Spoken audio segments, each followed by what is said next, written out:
One of the most common questions that I get from YouTube or from social media, and a lot of people are asking me, well, Dan, what if I don't have a mentor, if I can't find a mentor and I want to be more successful, I want to accelerate, I want to do better within my industry or whatever career that I'm in right now, what are some of the things that I could do? Well, here's what I believe in.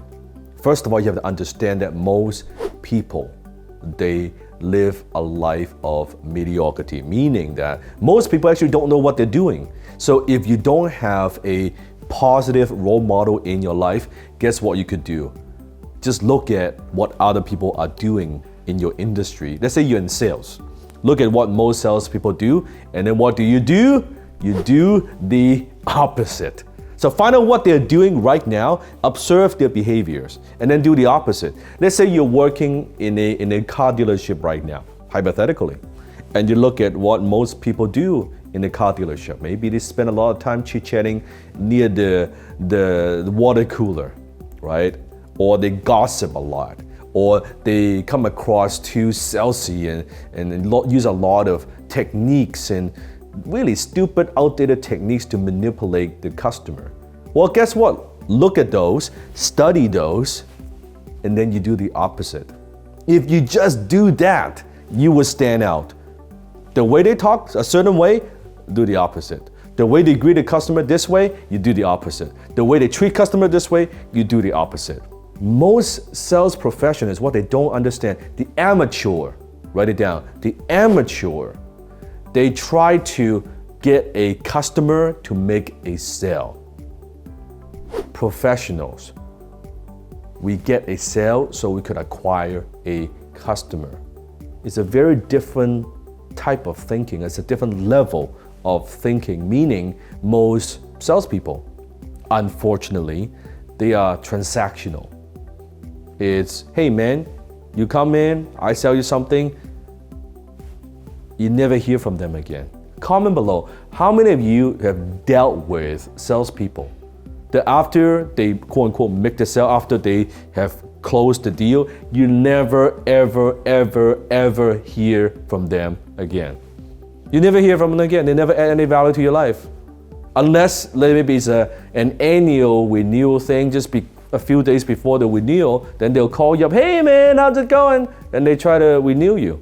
But in between, there's nothing. There's no communication. There's no added value, right? So if you think about, if you don't do your business, don't conduct your business in a way that's transactional, instead you develop the relationship, guess what? That's how you get all the referrals. That's how you get the repeat business. You spend so much damn time, so much effort getting that customer in the door and closing that customer, and now there's money value exchange, and now you sign a deal, you close a deal, now you have that customer. Guess what? You forget all about it. Why? Why? Here's how I want you to see it from now on. Forget the first sale. That's it. Don't even think about the first sale.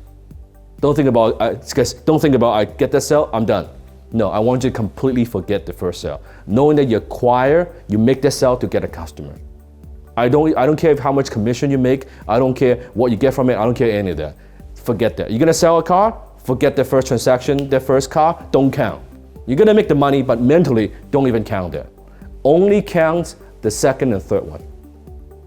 If you only count your second and third one, how would you conduct yourself differently? How would you do business differently? How would you communicate and stay in touch with your customers differently? Tell me, comment below. What would you do differently if you don't count the first one, only the second and third? Would you just close that deal and ignore them? Or would you be providing value along the way? And sometimes I'm not talking about, just giving them free gifts and things like that. I'm not talking about those thank you, fake, pretentious, like thank you card. Who cares about that stuff? I'm talking about getting to know your customers. What are the ways you can add value to their lives? How much do you know about them? Let's say you're a real estate agent. You know how most real estate agents, they operate? They show shit. That's it. Here's a key to open the house. Well, feel free to walk around. They show shit. That's it. Like I've seen so many realtors. Most are not that good. Now some are good. Those are probably my students, but most are no good, right? They show shit. There's no follow-up, right? Just try to get the money. Afterwards, you don't hear from them again. Versus, here's a different way of doing it. And you're probably not gonna do it, but I'm gonna teach you what works. Get to know your prospect. Why are they buying a home? What do they do? Hypothetically, let's say you sell an expensive home. You get to know the buyer, you get to know the seller, right? Once you know the buyer, after they purchase the home, like the welcoming, give them a little basket, little gift, appreciation, that's all good. But afterwards, get to know them. What else do they do? Maybe you find out that the buyer is actually a business owner, that she runs a certain types of business. Cool. Who else within your network, because you deal with a lot of people, that you could refer some business to her, right? That you can make an introduction, or you know her business, maybe she's in digital marketing.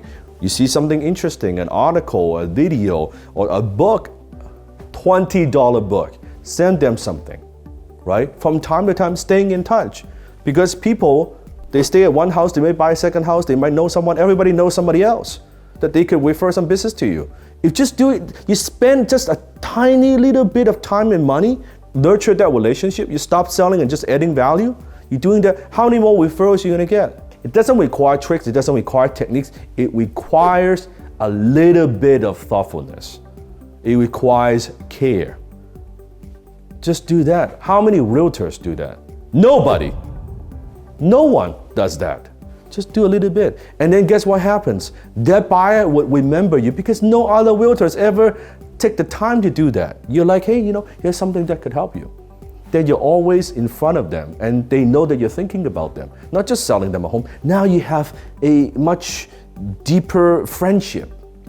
When they want to buy that investment property, when they want to sell their home, when they have a friend that needs to buy a home, guess who are they gonna call first? It would be you. And all you did, because you stopped looking at their first transaction as the only transaction, forget the first one, the only thing that counts, the only thing that dictates how good you are, how great your business is gonna be, how much more income you're gonna make is the second and third and fourth one.